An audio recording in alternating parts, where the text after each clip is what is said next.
अच्छा, पोटेंशियोमीटर की अगर सेटअप की बात करें तो पोटेंशियोमीटर में वेरिएबल वोल्टेज का एक ऑप्शन होता है, और इसलिए इसे पोटेंशियोमीटर कह रहे हैं। क्योंकि जिस तरह पोटेंशियल डिफरेंस का वर्ड होता है, तो आपको ये वेरिएबल वोल्टेज प्रोवाइड कर सकता है इजीली। और जो नॉर्मल हम रेगुलेटर्स यूज़ करते हैं फ़ैन को स्पीड स्लो फास्ट करने के लिए, जो नॉब्स होती हैं आजकल, तो वो बेसिकली पोटेंशियोमीटर ही होती हैं। तो पहले इतना एडवांस नहीं थी, पहले जो है वो डिफरेंट फॉर्म में यूज़ करते थे। अब वो हमारे पास डिफरेंट फॉर्म में अवेलेबल है। तो इसका सेटअप सिंपल सी डायग्राम आपको मिलेगी एग्जाम पे के क्वेश्चंस में। लेट्स सपोज एक सर्किट है।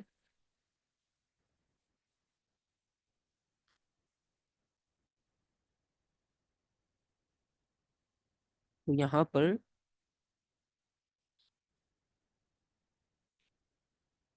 सोर्स कनेक्टेड है,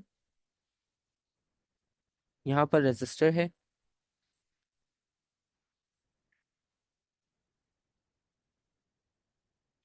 और बाकी जो है वो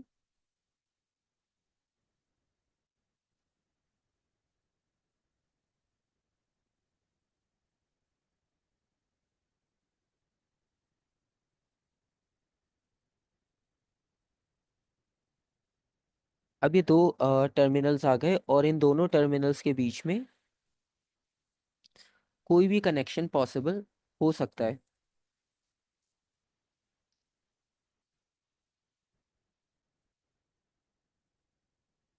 और इन दोनों टर्मिनल्स के बीच में लेट्स सपोज ये पॉइंट एक्स है और राइट साइड पे पॉइंट वाई।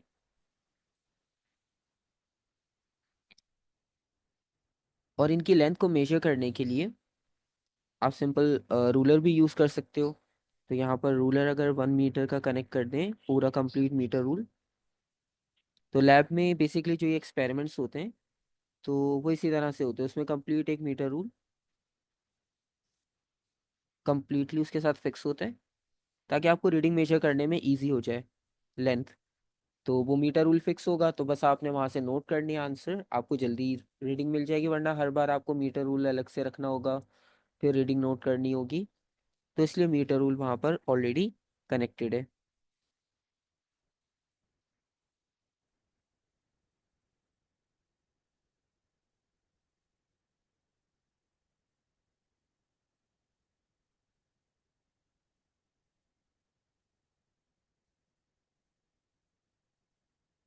अच्छा, इसके अलावा अब वोल्ट मीटर यहाँ पर कनेक्ट करते हैं पॉइंट एक्स से, लेट सपोज।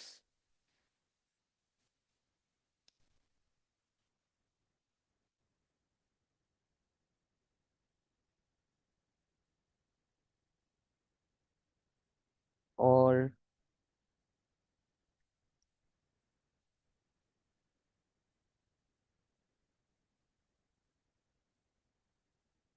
तो ये ऑलमोस्ट अभी सेंटर में है। और ये जो सेंटर पॉइंट है टी, इसे हम सिंपल मूवेबल जंक्शन भी कह सकते हैं।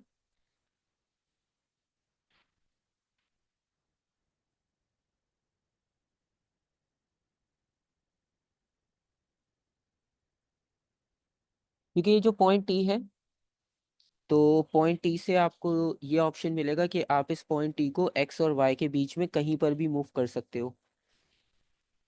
और जब आप इसे मूव करोगे, तो एक्स के रेफरेंस से इसकी लेंथ या इसकी जो भी डिस्प्लेसमेंट है, लेट्स सपोज इस तरह से, तो वो मेजर की जा सकती है। जैसे फॉर एग्जांपल एक्स पे यहाँ ज़ीरो वैल्यू थी, तो ज़ीरो से आप बाकी काउंट कर सकते हो कि ये कितने सेंटीमीटर्स पे लेंथ को यहाँ पर सेट किया है। और आपको यहाँ पर ये इसकी डिस्प्लेसमेंट की वैल्यू दे देगा। और लेट्स सपोज अगर टोटल ईएमएफ 10 वोल्ट्स है,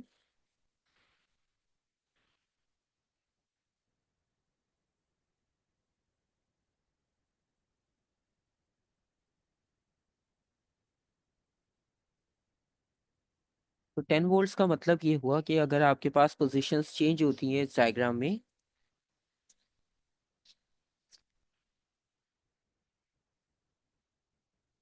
अगर आप एक्स की बात करते हो तो आप ये अगर सेंटर वाले जंक्शन को, जो कि पॉइंट टी है, आप इस वायर को मूव करके ले आते हो एक्स की तरफ। तो जब आप इसे एक्स की तरफ ले आओगे तो टोटल वोल्टेज हो जाएगा जीरो, क्योंकि जो एक्स की वैल्यू है वो भी हो जाएगी जीरो। और अगर आप वाई पॉइंट की बात करते हो, अगर आप इसे वाई पॉइंट पर लेकर चले गए कंप्लीट, तो जो भी वोल्टेज होगा पोटेंशियोमीटर का, आपको एग्जैक्ट वही वैल्यू मिलेगी, क्योंकि अब जो आपकी डिस्प्लेसमेंट है वो टोटल इस मीटर रूल की जो भी लेंथ है उसकी इक्वल है। ये जो भी वायर कनेक्टेड है उसके इक्वल हो जाएगी।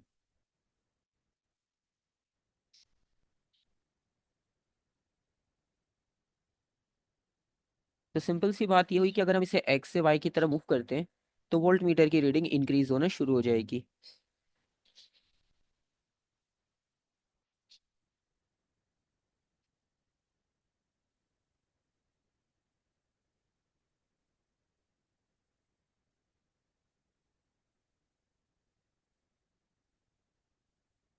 तो move from X to Y, voltmeter reading increases.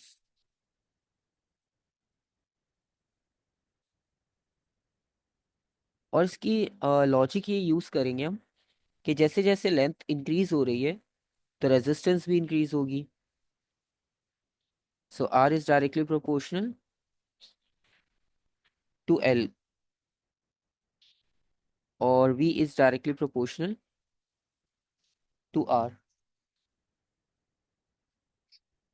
ठीक है, तो लेंथ इंक्रीज होने की वजह से रेजिस्टेंस इंक्रीज होगी, और रेजिस्टेंस इंक्रीज होगी तो वोल्टेज भी इंक्रीज हो जाएगा। तो ये जो सेंटर में वायर कनेक्टेड है वाइट कलर की, जिसमें आप मल्टीपल वेरिएशंस यूज कर रहे थे, आप point X to point Y wire में कहीं पर भी कनेक्शन कर सकते हो, और रेजिस्टेंस और वोल्ट मीटर की रीडिंग चेंज हो सकती है। सो आप इसे ये भी कह सकते हो कि वायर एक वेरिएबल रेजिस्टर का काम कर रही है। तो wire X as a variable resistor,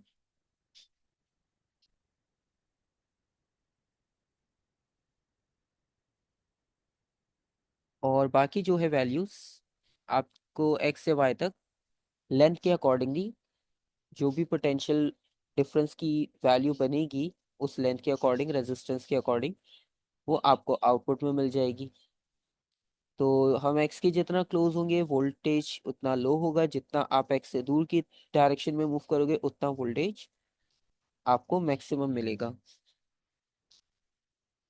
और इसके अलावा इसमें कोई इतना ज़्यादा मुश्किल कॉन्सेप्ट नहीं है। बाकी इसके क्वेश्चंस देखते हैं, फिर आपको और क्लियर आइडिया हो जाएगा कि कहाँ पर सिचुएशन को कैसे सॉल्व करना है।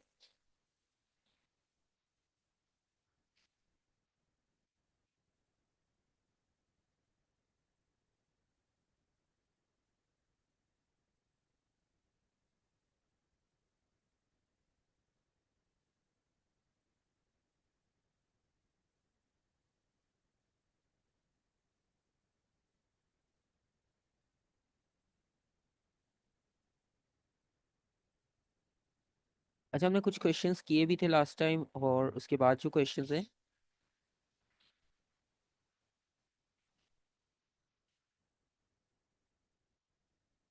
इस वाले क्वेश्चन से कंटिन्यू करते हैं इसमें, क्योंकि आपको गैल्वानोमीटर का भी सेटअप मिल रहा है, और वेरिएशन का भी, और इंटरनल रेजिस्टेंस का भी। ठीक है, तो इस क्वेश्चन से स्टार्ट कर लेते हैं।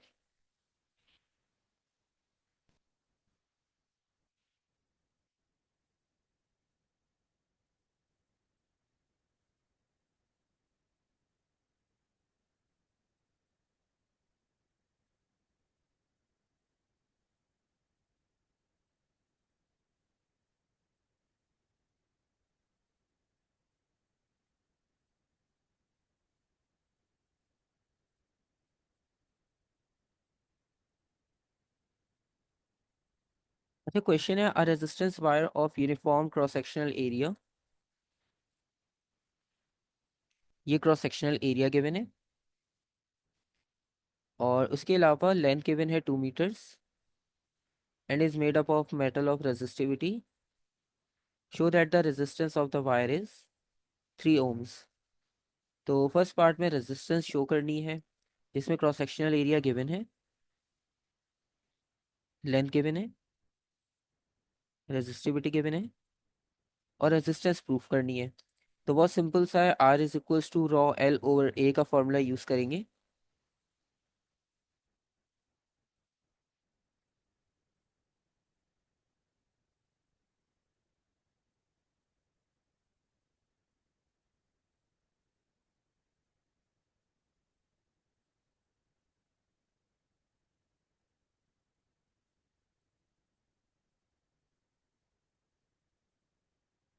तो बस इसमें आपने कंफर्म करना है कि आपको सेम आंसर मिलता है।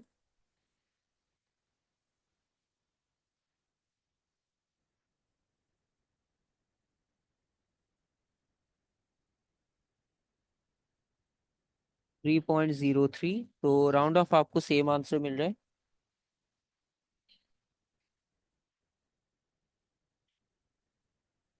Resistance equals to,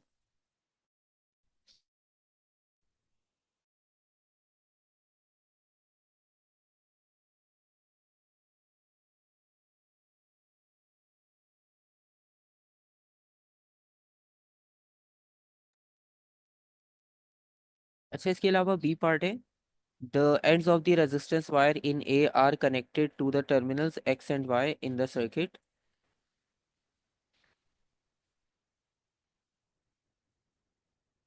shown in figure 6.1। तो यहाँ पर जो रेजिस्टेंस वायर है इसमें टर्मिनल्स आ गए एक्स और वाई और the cell has an EMF of 1.5 volts and internal resistance small r। The potential difference between x and y is 1.20 volts। EMF आ गया, x और y के मिड में जो भी पोटेंशियल डिफरेंस है वो वैल्यू आ गई और इंटरनल रेजिस्टेंस आ गई। वायर की रेजिस्टेंस ऑलरेडी प्रीवियस पार्ट में कैलकुलेट कर चुके हैं, 3 ohms। तो सबसे पहले आपने current in the circuit calculate करना है। तो सर्किट में कुछ इतने ज़्यादा कंपोनेंट्स नहीं है, तो V is equals to I R से कैलकुलेट कर सकते हैं।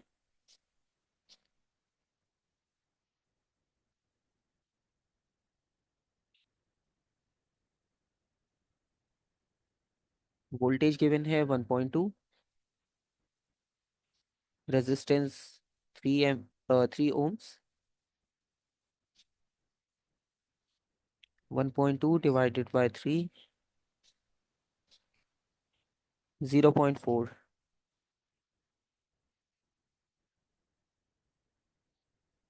क्योंकि यहाँ पे इंटरनल रेजिस्टेंस है इसकी वजह से आपको जो ईएमएफ है वो कंप्लीट नहीं मिलेगा आउटपुट में, उसमें से कुछ वैल्यू ऑलरेडी डिडक्ट हो जाएगी because of internal resistance.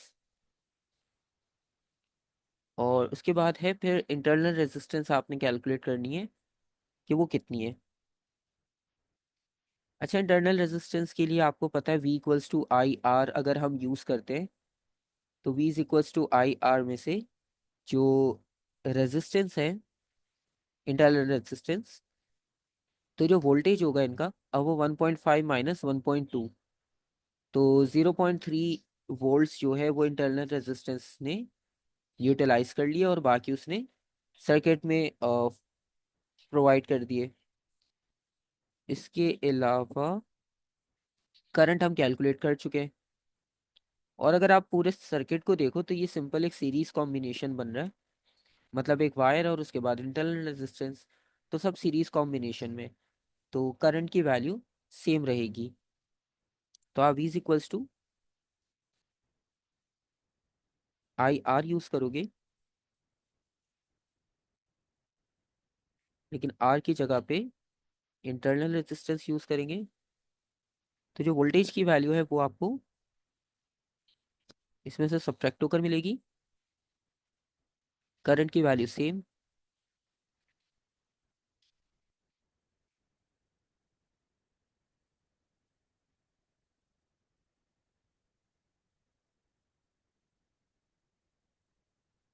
0.3 divided by 0.4,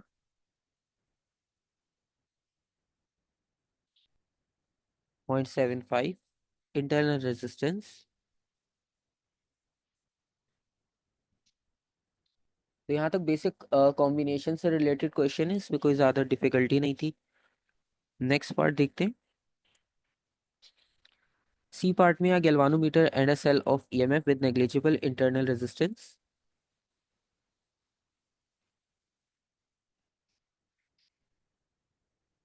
are connected to the circuit in B part as shown in figure 6.2। तो यहाँ पर negligible internal resistance है। The resistance wire between X and Y has a length of 2 meter. The galvanometer has a reading of 0 when the connection P is adjusted so that the length XP is 1.4 meter. Determine the EMF of the cell। तो cell का EMF find out करना है आपने इसमें। अच्छा, यहाँ पर आप इस कॉम्बिनेशन में आप देख रहे होगे कि एक आपके पास बैटरी जो है वो सेटअप में ऑलरेडी कनेक्टेड थी सर्किट में यानी, और एक हमने यहाँ पर नीचे कनेक्ट की है वोल्ट मीटर के साथ। तो अब इसका ईएमएफ आपने कैलकुलेट करना है कि ये जो अब सेल कनेक्ट किया है इसका ईएमएफ टोटल कितना होगा।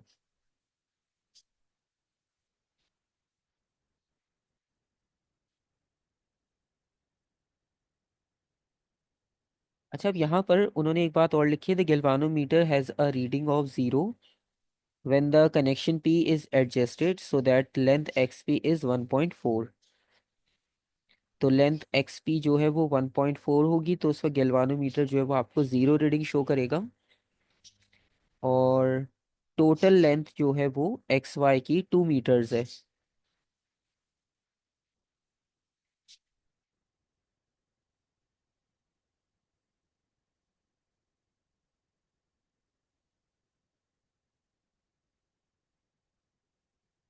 और उसके अलावा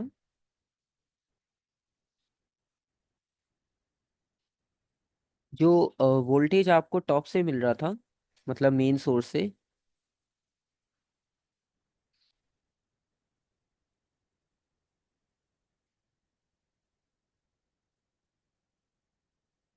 ठीक है, तो इन कॉम्बिनेशन को आपने सॉल्व करना है।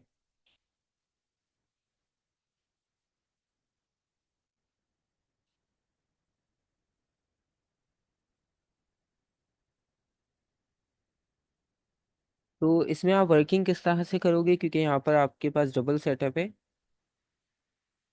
Sir, 1.4 over 2 into 1.5. 1.4, okay. Wait, can you go back to the previous question?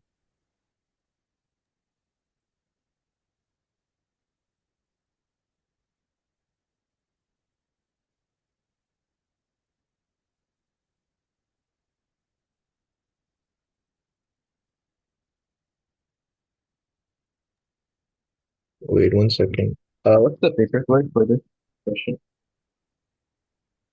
Paper, Like, yeah, the code. This is the code, October November 21, paper two variant 3। I'm gonna get the full question myself. 1 second.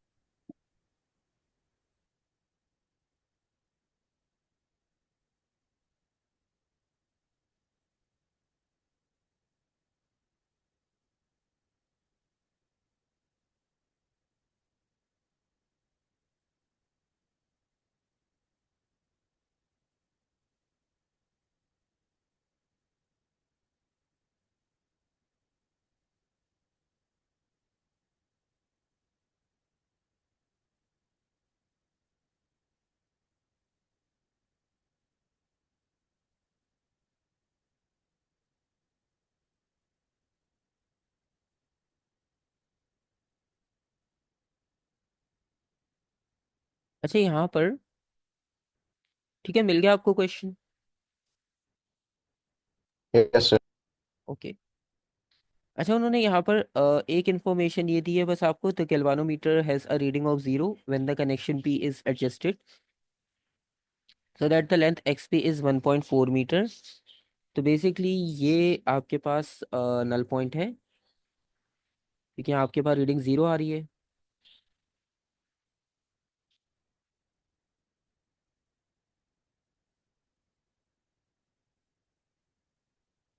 और उसके अलावा आप जो calculation करनी है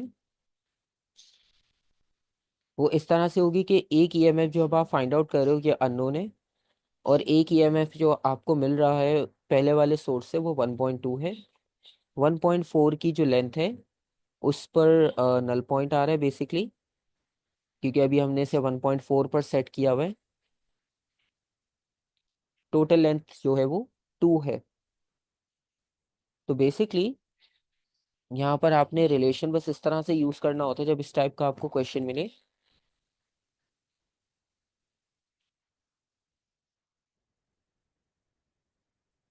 जो unknown EMF है उसे आप डिवाइड करोगे टोटल से, मतलब जो मेन सोर्स से आपको ईएमएफ मिल रहा था डिवाइडेड बाय, और ईएमएफ जो है वो बेसिकली लेंथ पे डिपेंड कर रहा था जिस तरह हम, 1.4 divided by 2. बिल्कुल, तो जिस तरह हमने डिस्कस किया था जितनी लेंथ होगी उतनी रेजिस्टेंस और उतना So पोटेंशियल। E is 0.84. तो 1.4 अभी हमारी एडजस्टेड वैल्यू है और total 2। E is equal to 0.84 volts. I already got that answer. I didn't know if it was correct. Right.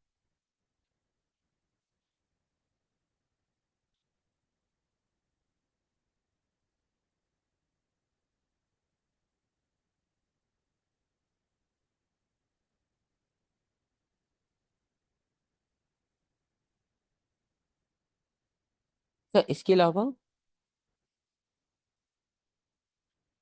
इसका डी पार्ट जो है वो लास्ट है। The circuit in figure 6.2 is modified by replacing the original resistance wire with a second resistance wire, and the second wire has the same length as the original wire and is made of the same metal. Same length, original wire, same metal. The second wire has a smaller cross sectional area than the original wire. अच्छा, cross sectional area कम होने की वजह से आपको पता है resistance increase होती है। तो एक इन्फॉर्मेशन तो आपको यहाँ से ही मिल जाएगी। Then connection P is adjusted on the second wire so that the galvanometer has a reading of 0। फिर से उसे 0 रीडिंग पर सेट किया है।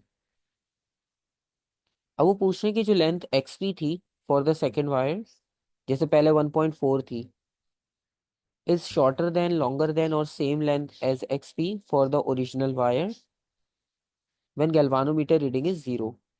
तो क्वेश्चन इजी है, उन्होंने बस क्रॉस सेक्शनल एरिया को कम कर दिया, और वो अब ये पूछ रहे हैं कि अगर आपने क्रॉस सेक्शनल एरिया को कम कर दिया है तो जो आपको ये पहले लेंथ मिल रही थी एक्स पी की, ये जो 1.4 थी, तो ये पहली वायर के कंपैरिजन में ज्यादा होगी, कम होगी, या बिल्कुल उतनी ही होगी सेकंड वायर फिर के? उतनी होना चाहिए ना? कम होनी चाहिए। Because it says नहीं उतनी होना चाहिए. Because it says the second wire is of the same length as the original wire. लेकिन क्रॉस सेक्शनल एरिया कम करने से आपकी रेजिस्टेंस जो है वो ऑटोमेटिक इंक्रीज हो जाएगी, एक फैक्टर की वजह से इंक्रीज भी तो हो रही है। Oh, so the point P can still be different even hmm, if the wires are the same length. क्योंकि अगर आपने वायर को सेम यूज किया लेकिन इसकी रेजिस्टेंस ऑलरेडी पहले वाली से हाई है, तो अगर आप 1.4 के डिस्टेंस पे इसे रख रहे हो तो यहाँ पर ईएमएफ पहली वायर के कंपैरिजन में तो ज्यादा ही आएगा। तो इसका It मतलब, has a greater cross-sectional area, right? हाँ, पहली वायर का ग्रेटर है, दूसरी वाली का कम है। No, no, okay. The second one has a smaller cross-sectional area. तो smaller cross sectional I area. think I think the distance would be shorter. Okay, क्योंकि अब हमारे पास बहुत सिंपल सी लॉजिक है कि resistance is greater for second wire, और reason बहुत simple है क्या आपने क्रॉस सेक्शनल एरिया को डिक्रीज कर दिया। सेकेंडली, कि अब जो वोल्टेज होगा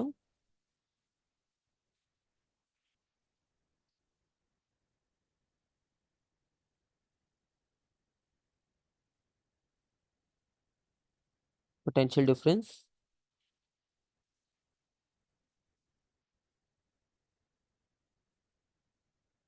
अक्रॉस द वायर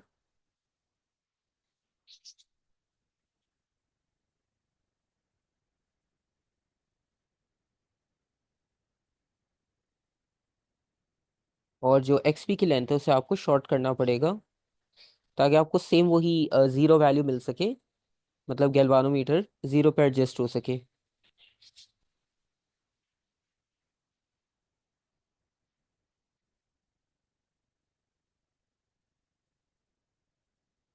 ठीक है, तो इस तरह से इनकी वर्किंग है। और क्वेश्चन देखते हैं। Wait, so can you go back to the answer?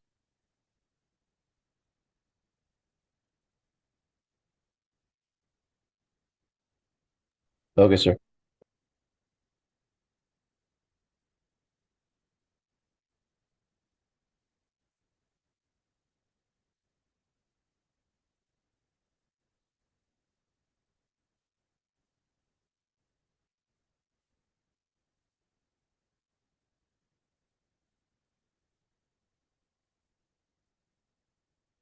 Okay, question number 6, a cell of EMF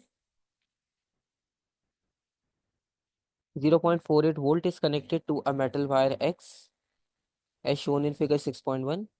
The cell has internal resistance and the current in the cell is 0.8 ampere. Wire X has length 3 meters and cross sectional area and resistance. तो current जो है cell में वो 0.8 है, wire x की जो length है total वो 3 मीटर्स है, उसकी अपनी रेजिस्टेंस 0.4 है और क्रॉस सेक्शनल एरिया गिवन है। Calculate the charge passing through the cell in a time of 7.5 minutes. तो 7.5 मिनट्स में जितने चार्जेस पास होंगे वो आपने कैलकुलेट करना है। तो इजी है ये। चार्जेस के लिए फॉर्मूला होता है Q is equals to I T. तो आई और टी की वैल्यू आपको रिक्वायर्ड होगी। टी की वैल्यू तो 7.5 मिनट्स गिवन है, तो सेकंड्स में कन्वर्ट कर लेंगे। और आई की वैल्यू 0.8 गिवन है।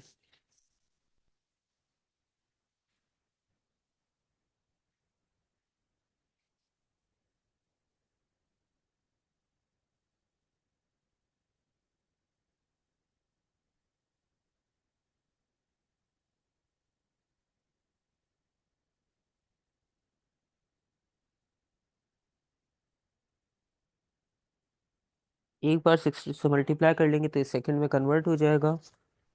तो 0.8 इंटू 7.5 इंटू 60, 360।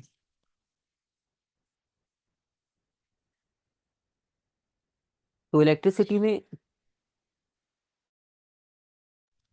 मोस्टली क्वेश्चंस का कॉन्सेप्ट इजी है पिक करना एज कम्पेयर टू दूसरे टॉपिक्स के। उनमें थोड़ा सा कभी कभार टाइम लगता है डायरेक्ट सॉल्व करने में भी। And calculate the percentage efficiency with which the cell supplies power to wire X। अब परसेंटेज एफिशिएंसी के लिए आपको इनपुट आउटपुट का आइडिया होना चाहिए, तो तभी हम परसेंटेज कैलकुलेट कर पाएंगे। तो जो वैल्यूज हैं आपके क्वेश्चन में, तो उसमें आपको ये पता है कि ईएमएफ कितना है। ठीक है, उसके अलावा जो करंट है वो पता है आपको, क्रॉस सेक्शनल एरिया, रेजिस्टेंस, काफ़ी सारी चीज़ें आपको गिवन है। तो इसमें से आपको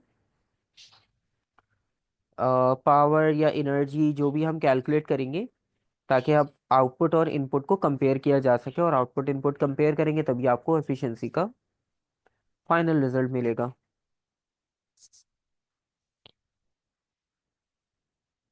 अब जैसे यहाँ पर ये रेजिस्टेंस है आर, और ये करंट है। अब जो सेल में करंट है वो 0.8 है, और यही करंट इस वायर के थ्रू फ्लो करेगा, क्योंकि अगेन सीरीज कॉम्बिनेशन है पूरे सर्किट में। तो इस वायर के थ्रू, जिसकी रेजिस्टेंस 0.4 है, इसमें से करंट फ्लो करेगा 0.8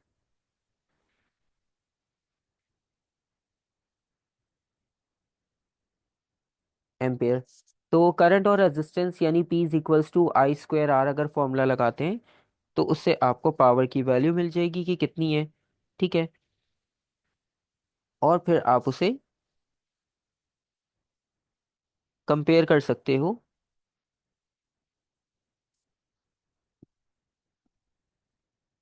for example power is equals to I square are.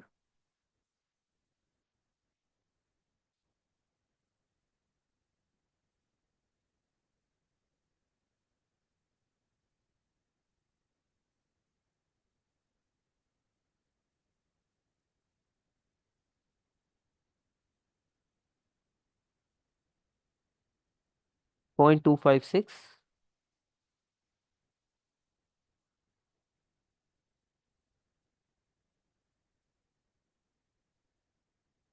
और अगर इनपुट की बात करें, तो इनपुट में जो ईएमएफ मिल रहा था वो 0.48 था।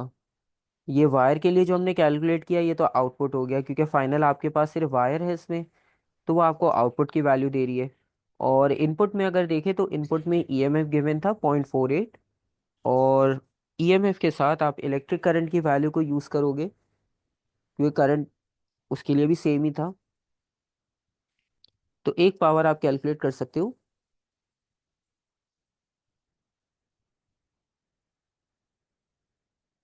P is equals to V I से।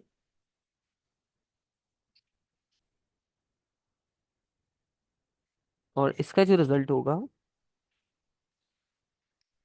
0.48 डिवाइडेड बाय 0.6।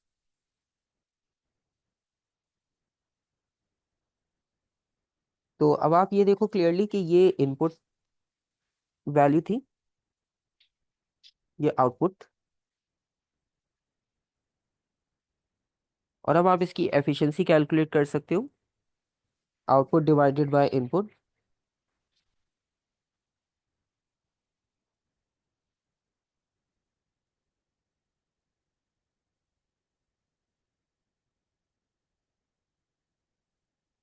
Multiply by 100।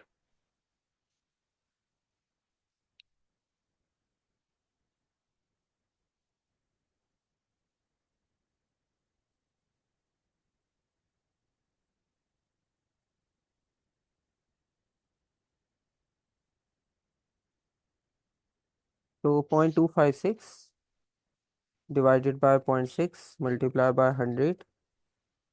तो टोटल आंसर 42.6, राउंड ऑफ 43।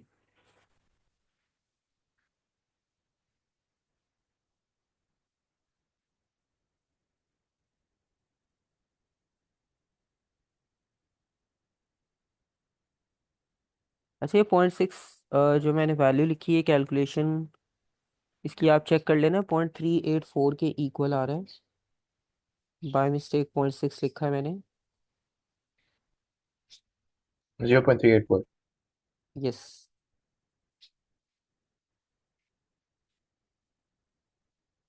66.67%. तो राउंड ऑफ 67, राइट। Yeah. अब सही है। तो ये All आपके right. पास टोटल वैल्यू है। अब क्योंकि आपको एफिशिएंसी का बेसिक तो कॉन्सेप्ट पता है कि आपको आउटपुट और इनपुट डिवाइड करना है, तो अब आपके पास जो भी रिक्वायरमेंट्स हो सकती हैं उसके लिए क्वेश्चन के अकॉर्डिंग, वो आप उसमें से खुद सेलेक्ट कर लो।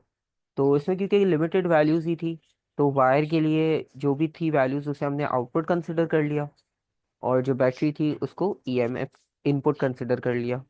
सिंपल।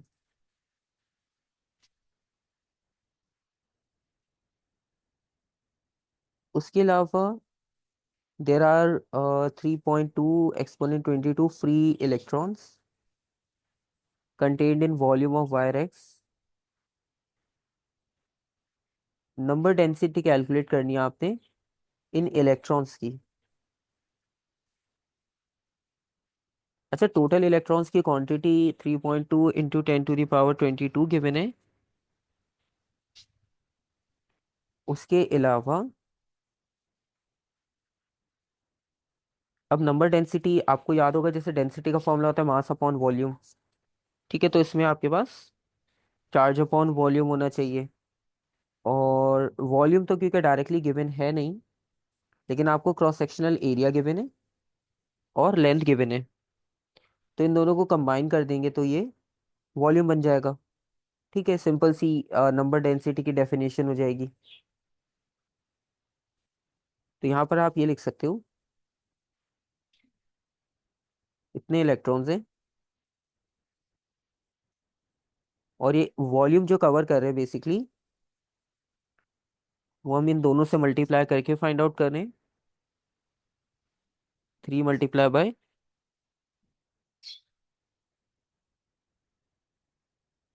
-7।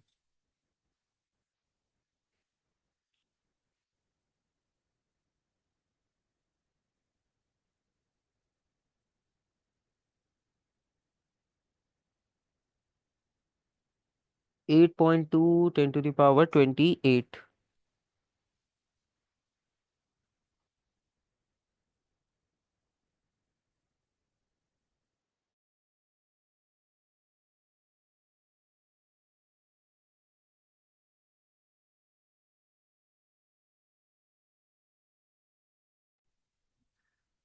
और सेकेंड पार्ट है the average drift speed of the free electron. तो ड्रिफ्ट स्पीड का तो फॉर्मूला आपके पेपर में गिवन होता है, तो आपको याद करने की नीड नहीं है।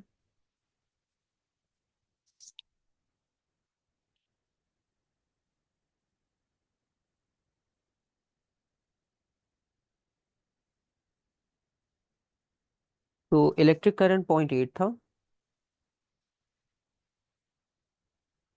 और एरिया की वैल्यू जो है वो 1.3 -7। एन अभी हमने कैलकुलेट किया है 8.2।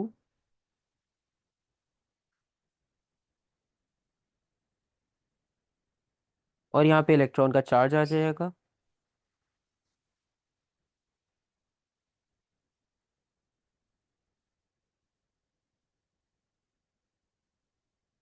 तो 0.8 डिवाइडेड बाय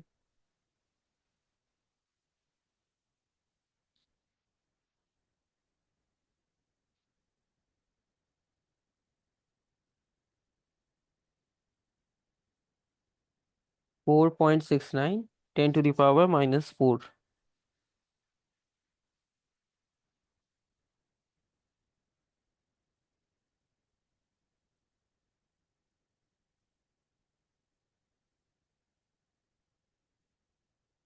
और फिर फाइनल में एक पार्ट आपके पास लाजमी रीजनिंग का होता है। अब वो कह रहे हैं कि वायर वाई जो थी उसका क्रॉस सेक्शनल एरिया सेम है जैसे एक्स का था और सेम मेटल से बनी है। सेम उसी टाइप का क्वेश्चन है जैसे पहले वाले क्वेश्चन में था। अब ये लेंथ में ज्यादा है उससे। ठीक है, न्यू वाली वायर। और wire X is now replace by Y. assume that wire y has the same temperature. State and explain whether the average drift speed of free electrons in wire is greater, small, same or less than x। तो अब आपने बताना है कि drift speed आपके पास किस तरह से चेंज होगी। अच्छा, अब क्योंकि इसकी लेंथ ज्यादा है तो डेफिनेटली इसकी रेजिस्टेंस ग्रेटर होगी। ठीक है। और यहाँ पर लिखा था जैसे longer wire length greater, resistance high हो जाएगी और करंट की वैल्यू डिक्रीज हो जाएगी। तो करंट की वैल्यू अब आपके पास डिक्रीज हो रही है। तो अगर आप फॉर्मूला में देखो तो फॉर्मूला में v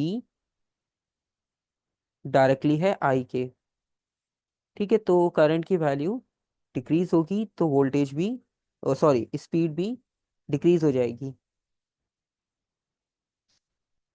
क्योंकि बाकी फैक्टर्स तो एरिया, एन और चार्ज है ना, तो वो कोई फैक्टर तो यहाँ सेट हो नहीं सकता। तो करंट के रिस्पेक्ट से आप ये बता सकते हो कि स्पीड पे क्या इम्पेक्ट आएगा। तो लेंथ इंक्रीज की है,